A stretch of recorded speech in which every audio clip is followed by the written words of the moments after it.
Un grand bravo à Fabien pour son courage, pour ce qu'il a fait depuis le début et pour tout ce qu'il nous montre. Il nous montre le chemin à suivre.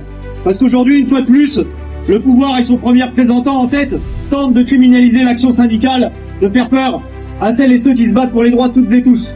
La convocation de notre camarade au commissariat n'est pas un fait anodin.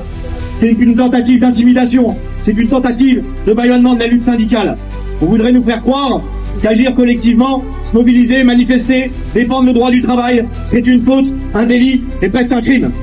Sans le syndicalisme, il n'y aurait pas de congés payés, pas de sécurité sociale, pas de retraite. Chaque droit que nous avons, c'est grâce à des luttes, parfois dures, menées par celles et ceux qui ont refusé de baisser la tête. Certains qui ont même payé le prix de leur vie. Aujourd'hui, convoquer un militant, un responsable syndical, secrétaire fédéral Sudrail, au commissariat, c'est attaquer tous les cheminots, c'est attaquer toutes les organisations syndicales, c'est attaquer la démocratie elle-même. Parce que la démocratie n'est pas seulement voter tous les 5 ans, c'est pouvoir s'organiser, se rassembler, se mobiliser pour défendre ses droits.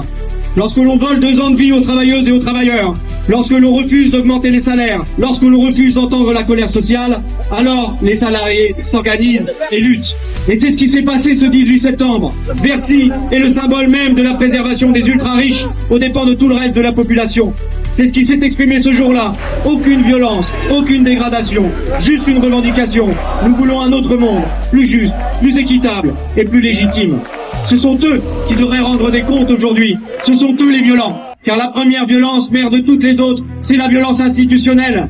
Alors nous le disons avec force aujourd'hui, nous ne laisserons pas faire.